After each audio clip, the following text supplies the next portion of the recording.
Le médiateur de la CEDEAO pour le Mali, Goodluck Jonathan, à Bamako depuis ce matin. L'envoyé spécial de la CEDEAO a été reçu par le président de la transition, le colonel Assimi Goïta, après une séance de travail avec le ministre des Affaires étrangères et de la coopération internationale et certains membres du gouvernement. Au centre des discussions, la bonne marche de la transition assortie d'un chronogramme. Le chef du gouvernement intensifie les actions dans le cadre de la diversification des partenaires du Mali. À Dubaï, Dr Choguel Kokala Maïga a échangé avec certaines autorités et responsables du secteur privé émirati. 4 kg de cocaïne dans les filets de la police de l'air et des frontières. Une saisie importante opérée à l'aéroport international président Modibo Keïta Sénou. Des suspects sont déjà aux arrêts et les enquêtes se poursuivent. Nous sommes heureux de vous compter parmi nous. Bonsoir à vous, merci et bienvenue dans ce journal. L'émissaire de la CEDEAO a été reçu en audience en début de soirée par le président de la transition, le colonel Assimi Goïta. Pour Goodluck Jonathan, sa visite a pour objectif de trouver des voies et moyens pour mieux relancer le dialogue entre la partie malienne et l'institution sous-régionale. Il estime que les discussions vont se poursuivre entre le Mali et la CEDEAO. Nous l'écoutons au micro de Khalifa Naman Traoré. From the last time Martin visited as a mediator. Les visites en tant que médiateur se sont poursuivies et une autre s'est tenue aujourd'hui. Même à Accra, une autre rencontre s'est également tenue. Et le sujet abordé, c'est le Mali. Le Mali est la question débattue par les chefs d'État. Ma visite ici s'inscrit dans le besoin d'affiner les discussions qui ont cours pour voir comment est-ce que nous pouvons aller de l'avant. En principe, la transition actuelle devrait s'achever le 28 février, le lundi 28 février. Mais nous savons qu'il y a eu quelques difficultés et cette date pourrait ne pas être honorée. Donc notre venue ici s'inscrit dans le besoin de savoir comment nous pouvons faire, rapprocher un peu les positions pour bien relancer le dialogue. J'ai pu rencontrer le ministre des Affaires étrangères pour échanger. Il m'a donné des informations très édifiantes, c'était des discussions très enrichissantes. Après cette rencontre avec le ministre des Affaires étrangères, nous avons voulu aussi rendre visite au président de la transition. Et je peux vous dire que ça a été des discussions très enrichissantes. Donc les conversations, les échanges vont se poursuivre et d'ici là, vous serez informés davantage. Monsieur le Président, on a vu des informations sur les réseaux sociaux depuis hier qui parlent quand même des détails de la CEDEAO. Est-ce que vous confirmez ces informations? Oui, je suis d'accord avec vous qu'un document circule sur les réseaux sociaux par rapport à des propositions que la CEDEAO aurait faites. J'avoue qu'il y a certains points là-dedans qui ne sont pas entièrement faux, mais ce document n'est pas le dernier document, la dernière version. Il y a un groupe de travail technique qui est en place, qui a travaillé et qui regroupe ou qui a en son sein des représentants aussi bien de la CEDEAO, de l'Union africaine, des Nations unies. Les conclusions auxquelles ce groupe de travail est parvenu ont permis de réaliser ou d'élaborer un cadre de recommandations. Ces recommandations nous permettront de voir comment affiner un peu plus les choses, un peu plus les décisions à prendre. Ce que je vais vous dire ici, c'est que ce document n'est pas totalement à rejeter. Il y a d'autres points qui ne s'y trouvent pas pour l'instant.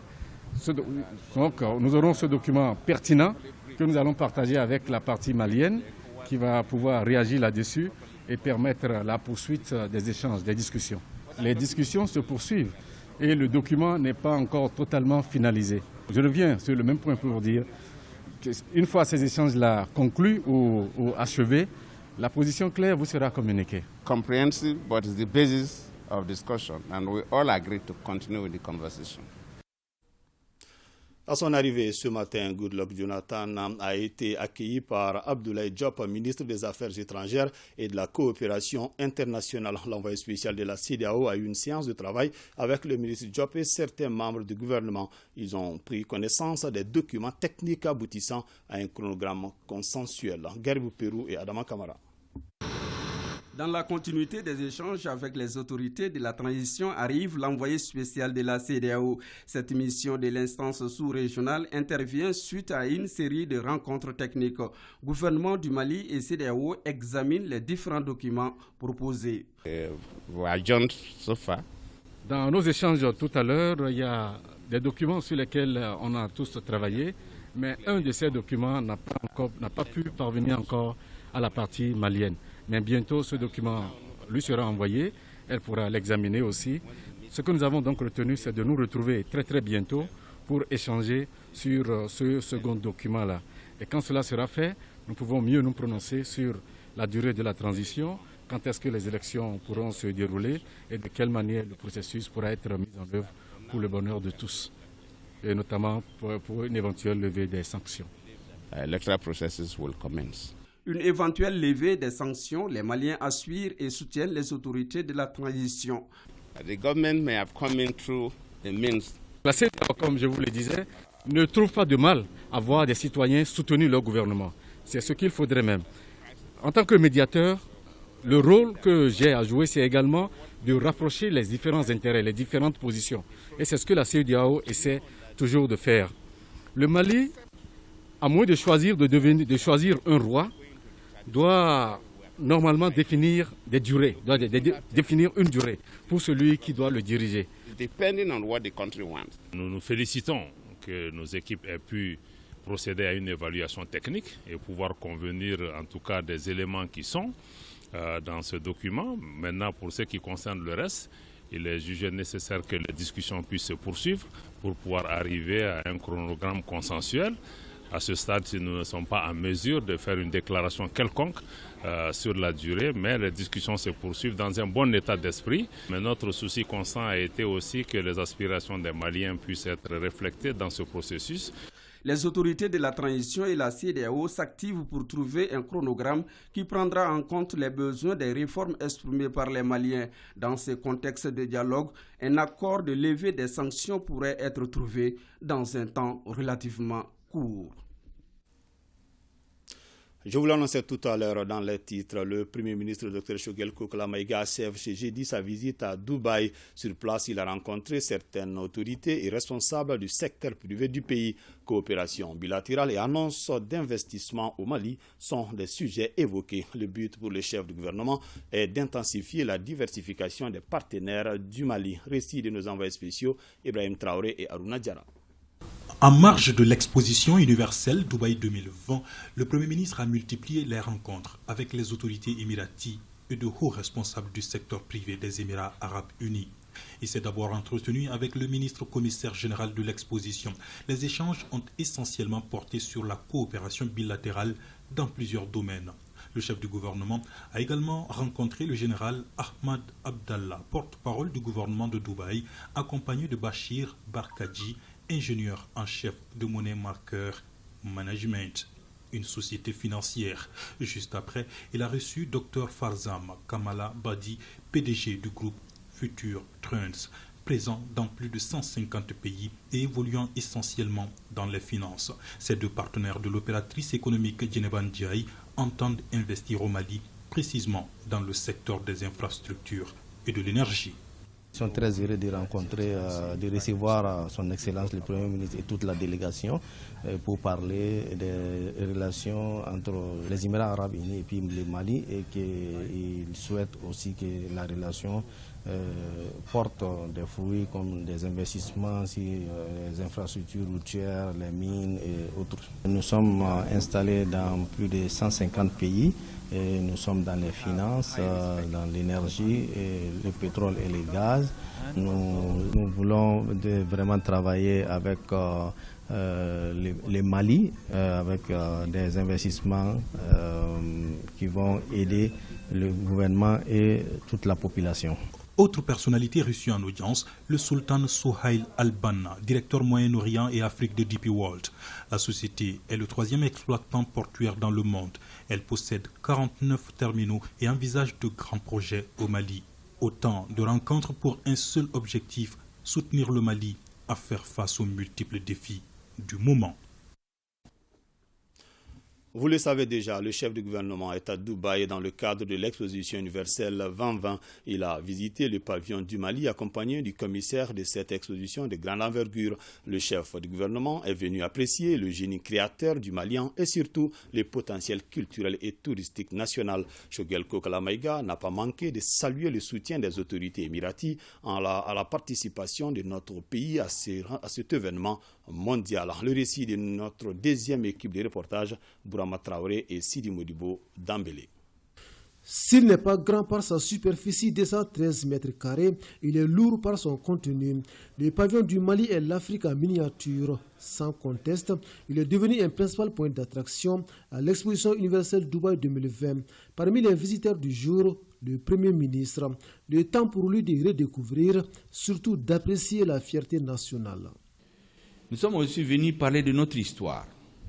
L'histoire plus que millénaire de la République du Mali, berceau des grandes entités étatiques qui ont façonné l'histoire de l'Afrique de l'Ouest. Vous savez, le Mali n'est pas un pays de noirs ou un pays de blancs, c'est un pays de noirs et de blancs. C'est l'une de nos grandes caractéristiques, qui ont les mêmes droits, les mêmes obligations, qui aiment leur pays. Et vous avez vu les artistes qui ont représenté notre culture, femmes, hommes de toutes les régions.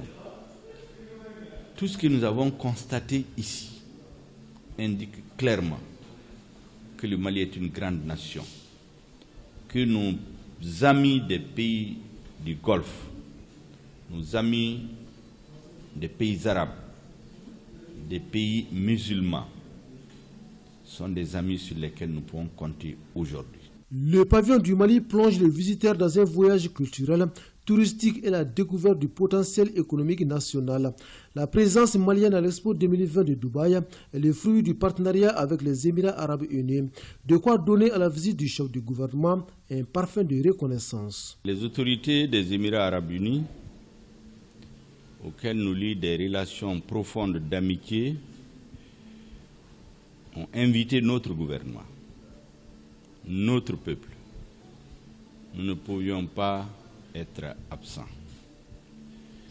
Et vous avez vu pendant l'exposition, pour marquer une belle page de l'histoire, c'est la visite officielle effectuée en 1985 par l'émir Cheikh Zayed en République du Mali, qui est l'une de ses grandes visites les plus mémorables en Afrique. Et depuis, le Mali est dans le cœur des Émiratis. Et cette amitié a été démontrée par les efforts du gouvernement des Émirats arabes unis pour soutenir le Mali, pour soutenir la délégation malienne, pour accompagner la délégation malienne, pour accompagner nos artistes, pour que le Mali soit présent dans toute sa diversité, du sud au nord, d'est en ouest. Dans l'affirmation d'une coopération bilatérale au beau fixe, le Premier ministre s'est rendu au pavillon des Émirats arabes unis, une visite où la presse a été priée de rester à l'entrée. Nous restons dans la même dynamique. Opération de séduction réussie par le Mali au forum économique consacré aux potentialités du pays intitulé Invest in Mali. Les forums visent à inciter les investisseurs émiratis à travers les facilités mises en place par le gouvernement dans les secteurs stratégiques tels que les mines, l'agriculture, l'élevage et l'énergie. Le Premier ministre qui a présidé le forum rassure que le Mali est un bon risque d'investissement malgré les défis de circonstances. Nous y reviendrons demain dans nos éditions avec nos envoyés spéciaux Bourama Traoré et Sidi Modibo Dambélé. La Russie a lancé une offensive militaire contre l'Ukraine ce jeudi matin. Le président russe Vladimir Poutine a déclaré à la télévision avoir pris la décision de lancer cette opération militaire en Ukraine officiellement sur demande des leaders des régions séparatistes du Donbass reconnues par Moscou. Les forces terrestres russes sont entrées sur le territoire ukrainien et ont atteint la région de Kiev. Un couvre-feu est en vigueur dans la capitale ukrainienne. Plusieurs pays condamnent cette guerre entre la Russie et l'Ukraine. Sortie de promotion 2020-2021 des officiers, sous-officiers et sapeurs de rang.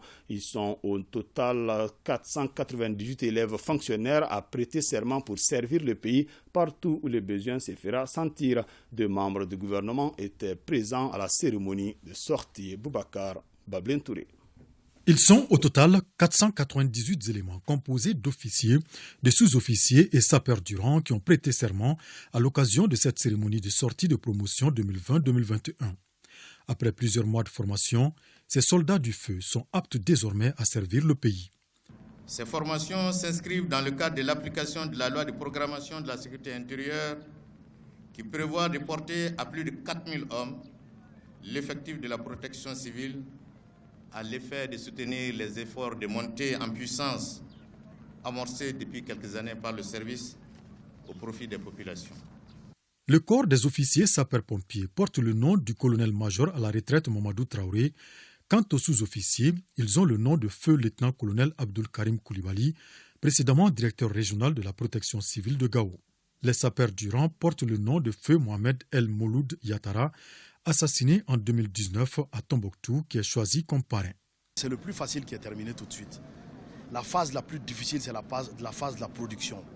Donc ils ne s'attendent pas à avoir des lendemains faciles. Rien n'est facile maintenant, tout est difficile. Surtout quand il s'agit de la sécurité civile, quand il s'agit de protéger, de sauver des vies, ce n'est vraiment pas une chose aisée. Donc je les invite à beaucoup plus de dons de soi, d'engagement professionnel. Pour paraphraser un peu le directeur général, chacun est venu par conviction. Quand on vient par conviction, on a déjà l'amour de la chose. Plusieurs activités ont marqué cette cérémonie de sortie de promotion, au nombre desquelles la remise de galons aux récipiendaires, des distinctions aux 3 majors de chaque corps, des démonstrations d'arts martiaux et de maniements d'échelle et un sketch sur la mission de ces soldats du feu. À présent, je vous invite à suivre un entretien exclusif réalisé par nos reporters dépêchés à Sévaré, au plus près des forces armées maliennes, dans le cadre de l'opération Maliko. Le colonel Mamadou Massaoulé Samaké, commandant de l'opération Maliko, répond aux questions de Ousmane Diakité. L'entretien met en évidence surtout le bilan à mi-parcours de l'opération Maliko. Suivant. Maliko, c'est la grande opération décrétée depuis janvier 2020 pour la gestion de la crise malienne partout sur le territoire. Notre rôle à jouer, ça, c'est la coordination des activités opérationnelles dans ce théâtre-centre, comme vous l'entendez, qui se caractérise par le secteur 3 de Tombouctou, le secteur 4, Sévaré, et le secteur 5, qui est Ségou. Est-ce l'opération Maliko, c'est de lutter uniquement contre le terrorisme? Dans l'opération Maliko, comprenez que nous avons un ensemble d'actions à mener, lutter contre le terrorisme, à mener à la stabilité du territoire, recouvrer l'intégrité territoriale du pays pour créer les conditions normales de vivre. Sur le terrain, vous et vos hommes font face à quel genre de forces du mal?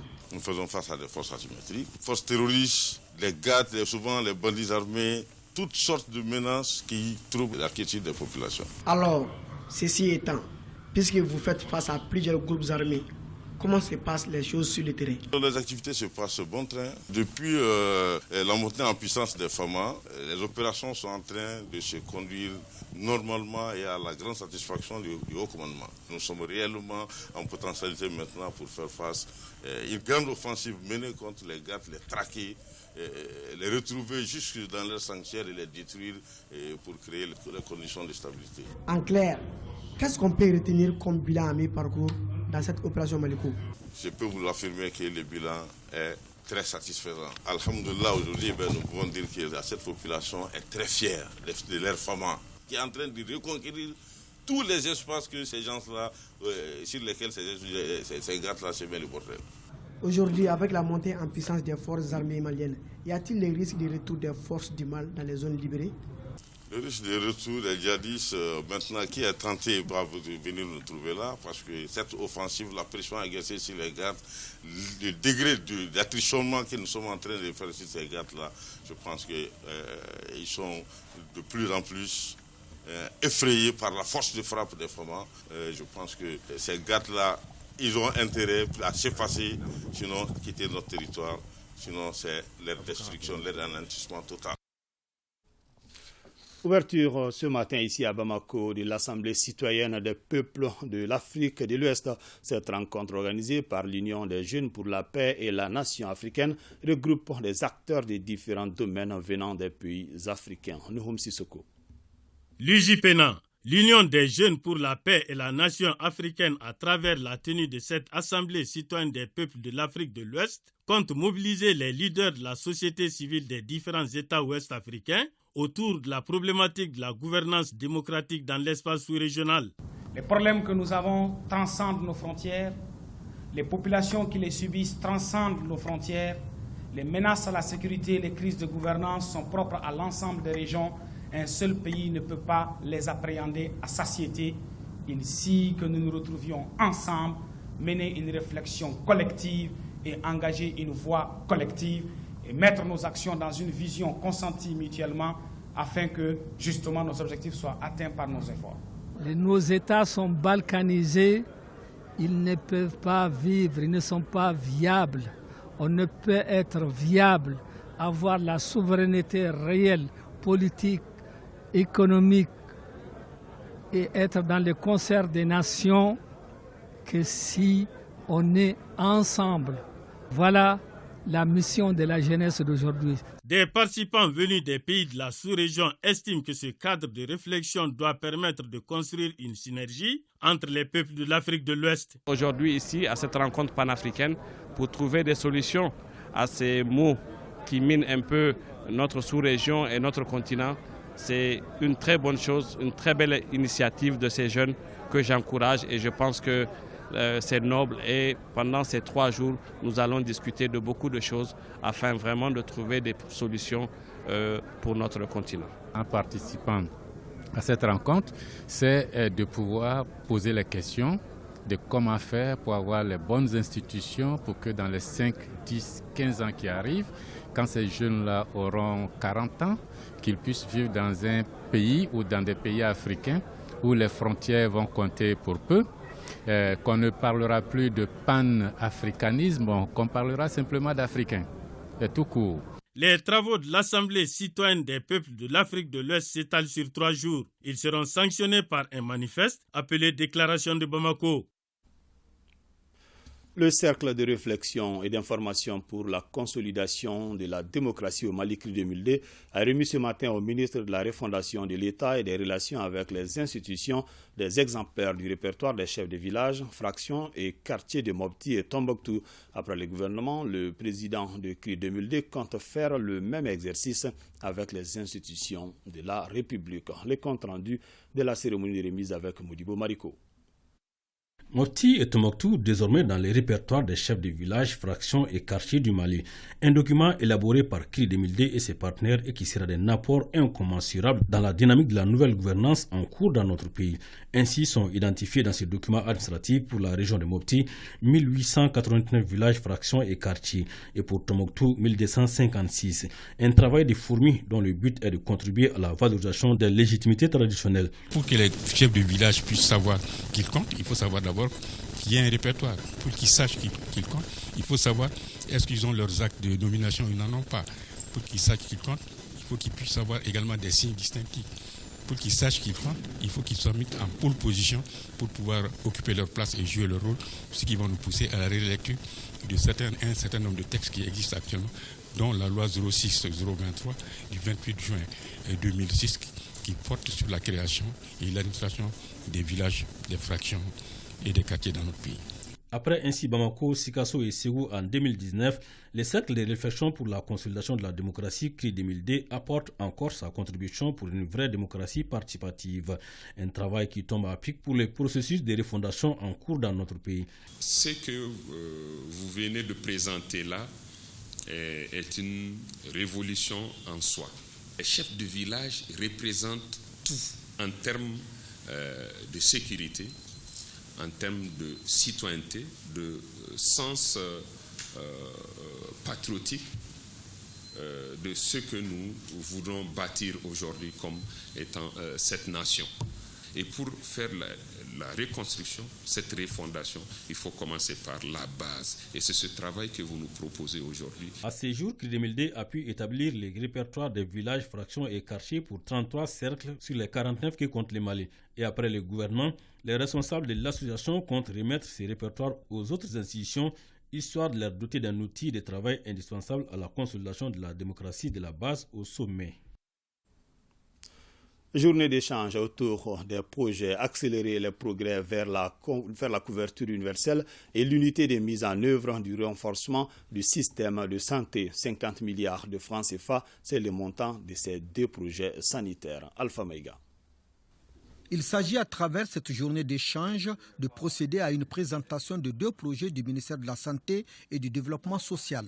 La journée vise une meilleure visibilité sur les actions programmées des 10 projets dans le but d'assurer une cohérence avec les besoins des populations et du coup améliorer les indicateurs nationaux. Le projet accélérer les progrès vers la couverture sanitaire universelle en changeant les principes de recevabilité, de transparence, d'équité et de justice sociale, cofinancé par les partenaires à hauteur d'environ 50 milliards de francs CFA.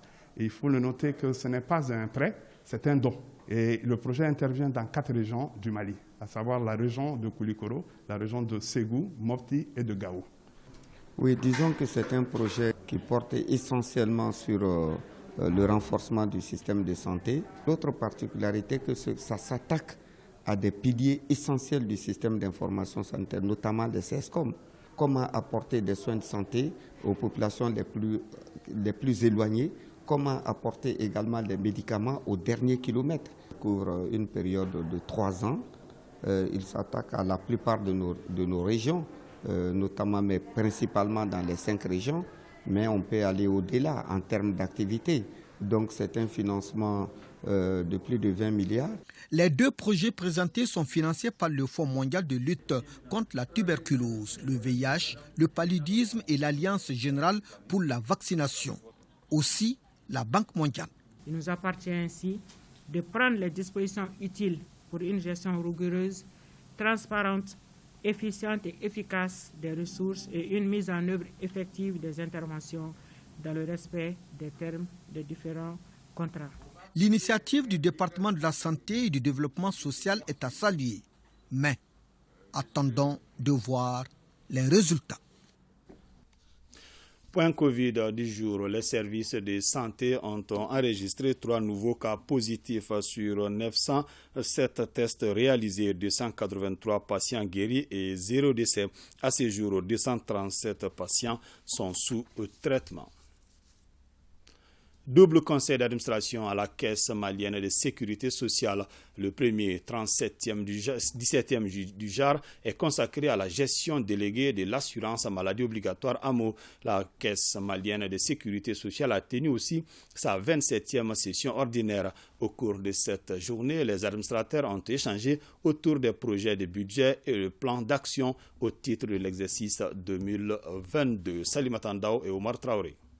Organisme gestionnaire délégué de l'assurance maladie obligatoire, la Caisse malienne de sécurité sociale CMSS s'attelle chaque année à renforcer son dispositif pour poser des actions à la hauteur des attentes des assurés. L'organisation du conseil d'administration favorise l'amélioration des services.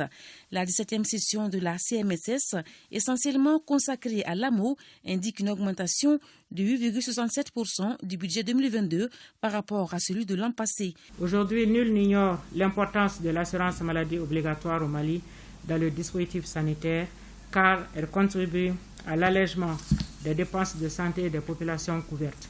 C'est pourquoi les plus hautes autorités du pays encouragent son extension à toute la population à travers la mise en place du régime d'assurance maladie universelle. Ainsi, le projet de budget de la CMSS au titre de l'assurance maladie obligatoire pour l'exercice 2022 est arrêté en recettes et en dépenses à la somme de 28 927 479 416 francs CFA. Le niveau de l'assurance maladie 2021 a été la finalisation du changement de logiciel de traitement des feuilles de soins et qui a été déployé aussi au niveau de toutes les régions du Mali. En perspective, en 2022, nous devons mettre en place la retraite complémentaire par capitalisation et qui est un second pilier du régime de protection sociale en termes de branche vieillesse. Et aussi, nous avons un projet d'opérationnalisation des risques professionnels. En marge de la session sur l'AMO, la Caisse malienne de sécurité sociale a tenu la 27e session de son conseil d'administration, de laquelle il ressort que plus de 183 milliards de francs CFA seront nécessaires pour couvrir les missions régaliennes de la structure en 2022. Ce projet de budget 2022 de la CMSS s'inscrit dans le cadre du renforcement de la protection sociale et s'appuie sur un plan d'action qui est une déclinaison de la Convention d'objectifs et de moyens signée entre la CMSS et son conseil d'administration. La politique de sécurité sociale du gouvernement est exécutée par la Caisse malienne de sécurité sociale et depuis plusieurs décennies, elle sert des prestations familiales, de vieillesse, d'invalidité et de maladie. Plus de 74 millions de francs CFA, c'est le coût des équipements et consommables remis par Medical Corps Interaction pour renforcer les capacités opérationnelles de certaines structures sanitaires de la région de Tombouctou, un geste bien apprécié par les autorités régionales. Najim Babassissé. En remettant ces équipements et consommables médicaux au directeur régional de la santé, Medical Corps International, à travers ses partenaires comme la Fondation Coca-Cola et MedShare, réitèrent leur engagement à accompagner les populations de la région de Tombouctou en matière de santé. Ces équipements d'une valeur de plus de 74 millions de francs CFA sont destinés à l'hôpital régional et au CSRF de Tombouctou et de Gourmararousse. Notre souhait est que ces fournitures et matériels médicaux donnés soient utilisés de manière judicieuse et responsable pour le bénéfice ultime des communautés dans le besoin. Ceci n'est qu'un échantillon d'un conteneur de matériel qui se compose de tables d'examen, des contracteurs d'oxygène, d'appareils DSIG, des oscillamètres de poules, des fauteuils roulants, pour ne citer que cela. C'est une donation qui vient à point nommé pour rehausser notre plateau technique. En un moment donné où l'État est dans une crise multidimensionnelle, crise sanitaire, crise sécuritaire, crise politique, crise internationale, et que quelqu'un se met à l'épreuve pour essayer de nous amener très très loin du matériel et des équipements, nous ne pouvons que les remercier. C'est alors le lieu pour moi de vous remercier très sincèrement au nom des plus hautes autorités de la transition et de l'ensemble des populations de la région de Tombouctou. Pour rappel, Medical Corps International intervient depuis 2013 dans la région de Tombouctou et appuie les structures sanitaires et les populations dans le domaine sanitaire. Selon le laboratoire national de la SNT2, 74% des médicaments antipaludiques et de la santé, de la reproduction maternelle, néonatale et infantile n'ont pas été enregistrés en 2021. L'information a été donnée lors de l'atelier de restitution surveillance post-marketing basé sur le risque des médicaments. Inaba. L'exercice de ce mercredi consiste à faire la restitution des résultats des analyses effectuées sur les médicaments antipaludiques, sur la santé de la reproduction maternelle, néonatale et infantile. Durant cette première phase, les échantillons ont été prélevés dans les régions de Kaye, Koulikoro, Sigasso et Ségou. L'année dernière, nous avons mené la même activité.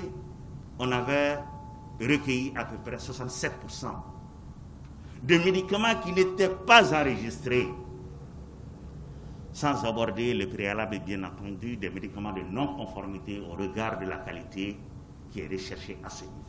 Après avoir jeté un coup d'œil sur la restitution de ce présent travail, j'ai vu qu'au lieu de 67%, nous sommes allés à 74%. Autrement dit, des médicaments qui ne sont pas contrôlés par les systèmes de santé sur le plan réglementaire. Malgré les défis qui restent à relever, l'USAID sera toujours à votre côté. Cette année, si je ne me trompe pas, l'NS sera accrédité avec l'ISO. Donc l'NS aura la capacité d'une façon internationale et ce sera parmi les premiers pays francophones à avoir cette accréditation. Les produits et technologies de la santé sont des éléments essentiels de la prestation de services de santé. Notre département mesure l'ampleur des questions liées tout autant à la santé des populations qu'à la gestion des maladies qu'elles pourraient engendrer. Ainsi, les phases de surveillance sont autant importantes que celles de la prévention et de la sensibilisation. Contribuer à la réussite de cette surveillance des médicaments nous aiderait à réduire considérablement la proportion d'échecs thérapeutiques. Au-delà de la rencontre, la qualité des médicaments est donc essentielle et doit être surveillée en permanence, une situation qui nous interpelle tous. Autre secteur, plus de 300 000 tonnes de mangue ont été exportées de 2010 à 2020 pour un coût total de plus de 100 milliards de francs CFA. Les membres de l'interprofession de la filière mangue sont en conclave ici à Bamako pour la validation des stratégies de production, de commercialisation, de transformation et d'exportation de mangue. Boubacar Kanouté. Premier fruit d'exportation du Mali, la mangue a un fort potentiel de production et de compétitivité sur les marchés sous-régionaux et européens. Les membres de l'interprofession ont jugé opportun de doter la fêtière de statistiques fiables, d'où la tenue de cette journée nationale de validation des statistiques de production, de commercialisation et d'exportation de mangue. Il est aussi important de donner des chiffres, des statistiques réelles qui vont permettre de prendre des décisions approprié pour le développement de la filière. Non seulement on n'a pas pu répondre à nos demandes, et également on n'a pas pu répondre aux demandes des clients. Ce qui fait que la filière a de sérieux problèmes. Donc les défis, aujourd'hui, c'est d'augmenter la production. Et là, nous avons demandé à l'État de nous octroyer 20 000 hectares pour qu'on puisse améliorer la quantité de la production de la mangue. Les autorités maliennes et leurs partenaires sont déterminés à valoriser davantage la filière mangue par une production de fruits de qualité, afin de faire face aux exigences du marché. La mangue, c'est des milliards de francs annuellement en termes d'exportation. Donc ça soigne beaucoup notre balance commerciale, la mangue. Et puis si dans les 10 dernières années, on a pu faire une croissance continue, puis aussi une présence soutenue sur le marché international, c'est à cause de l'accompagnement de toutes ces structures techniques. Je pense que l'espoir est absolument permis, d'autant plus que notre pays vit une situation exceptionnelle. Donc c'est le moment pour tout un chacun pour vraiment conjuguer nos efforts pour pouvoir aider cette filière, parce qu'il y a une filière d'exception et qui est le premier produit d'exportation agricole. Les acteurs de la filière mangue bénéficient de l'accompagnement du ministère du Commerce à travers l'unité de mise en valeur du cadre intégré IMOSI. Le Conseil national de transition passera dans les prochains jours de 121 à 147 membres à la faveur de la révision de la charte de la transition intervenue en début de semaine. Au CNT, on estime que cette disposition traduit la volonté de recherche d'inclusivité de la part du président de la transition. Il s'agit pour Rakitala, 5e vice-président du CNT, d'une main tendue du chef de l'État. Elle l'a dit au micro de Yaya Konaté sur le plateau de l'invité de la semaine. Je vous propose de suivre un extrait. Vous savez que quand on mettait en place le Conseil national de transition, toutes les forces vives de la nation avaient été sollicitées. Pour rappel, la répartition des quotas avait été faite par décret présidentiel, et à cette époque, il y a des entités, notamment des entités politiques, qui ont décidé et qui avaient écrit, je le rappelle, pour dire qu'elles ont décidé de ne pas participer au Conseil national de transition. Alors, ce sont ces mêmes entités qui, aujourd'hui, critiquent la composition ou l'existence même ou la légitimité du Conseil national de transition.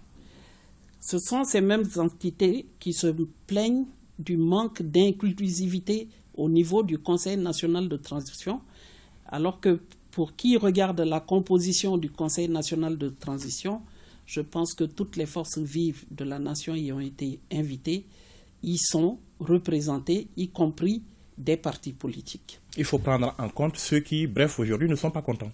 On leur tend la main. L'invité de la semaine à suivre après les infos météo. Les transitaires maliens renforcent leurs capacités sur le système intégré de gestion des opérations du commerce extérieur. Objectif, faciliter les opérations et sécuriser les données. Salut Fouredrago. La Fédération des commissionnaires transitaires du Mali dispose désormais d'un nouvel outil, le SICOS. Ce système de gestion des opérations du commerce extérieur a été présenté aux participants. Du coup, une formation s'impose aux acteurs. Il s'agit de se familiariser avec ce nouvel outil pour pouvoir effectuer plusieurs opérations en un temps record. Il a été possible grâce au concours de la Direction générale du commerce, de la concurrence et de la consommation. C'est le transitaire qui est au centre pour faire ces opérations. Donc quand il est mal formé, cela voudrait dire que ça va tomber même sur l'économie du pays. C'est pourquoi nous avons voulu faire de cette formation vraiment une fête. Avec cet outil, nous pouvons aller jusqu'à 100 et quelques intentions par jour. Et par contre, avec l'ancien système, il faut faire déplacer des gens, il faut faire des va-et-vient. Et souvent, c'est le pays qui perd. Cet outil sera d'un apport capital pour notre pays, surtout par rapport à sa superficie et à son enclavement. On a mis en place ce système pour automatiser, dématérialiser, s'il faut le dire, le processus de délivrance des intentions d'importation. Et on est allé au-delà, on est même en train d'aller dans le processus de transmission électronique des données saisies dans ce système vers la douane pour des analyses et pour procéder au dédouanement. La fluidité et la transparence des opérations douanières aspirent aux nouvelles technologies de l'information, d'où la nécessité des SICOS. Pour boucler ce journal, 4 kg de cocaïne dans les filets de la police de l'air et des frontières. Une saisie importante opérée à l'aéroport international. Le président Modibo Keïta Sénou. 2 suspects sont déjà aux arrêts et les enquêtes se poursuivent. La valeur des 4 kg de cocaïne saisie est estimée à 107 millions de francs CFA. Khadija Toukone et Mbarakou Maïga sont allés voir pour nous. Plus de 107 millions de francs CFA, c'est la valeur de la cocaïne saisie à l'aéroport international président Modibo Keïta Sénou. Les faits se sont passés dans la nuit du 22 au 23 février 2022. Ce jour-là, le commissariat de la police de l'air et des frontières PAF a mis la main sur 2 suspects. Avons été saisis par une tierce personne désirant garder l'anonymat de la présence quelque part d'une valise suspecte dont le contenu lui paraissait suspect. Aussitôt saisi, j'ai instruit à ma brigade de recherche d'effectuer une descente sur les lieux indiqués, d'aller identifier la valise en question et d'interpeller le porteur. À l'intérieur de la valise, ils ont trouvé 2 sachets emballés dans du papier aluminium et des sachets noirs. Et nous avons aussitôt fait appel à la cellule aéroportière anti-trafic, communément appelée l'OCES, de venir procéder à des tests qui nous ont prouvé que ces produits-là répondent positivement à la cocaïne. Un acte de pesage a été fait sur place qui nous a donné un poids de 4 kg 300 g de cocaïne, y compris l'emballage. Les 4 kg de cocaïne saisie devaient être livrés à Paris, n'eût été la vigilance des hommes de Ibrahim Kébé. La valeur marchande s'élève à peu près à 107 millions de francs CFA. L'enquête est en cours et à l'issue, les 6 nommés seront déférés pour qu'ils puissent répondre de leurs faits devant la justice. Les 2 suspects interpellés sont tous de nationalité malienne. Sur place, le directeur de la police des frontières est venu féliciter l'équipe de la PAF pour cette prouesse au nom de la direction générale de la police. Le pays traverse une insécurité. Vous appartenez à un service vraiment très sensible. Vous assurez la sécurité aéroportière. Donc, nous vous demandons beaucoup de courage, beaucoup de perspicacité dans le travail. Soyez sans complaisance. C'est l'heure du temps. Faites votre travail et réglementairement et soyez professionnels. Le contrôleur général Boubacar Sidibé a aussi insisté sur la franche collaboration de la population pour faciliter le travail de la police nationale. Ainsi prend fin cette édition. Merci de l'avoir suivi. Que le bon Dieu nous assiste.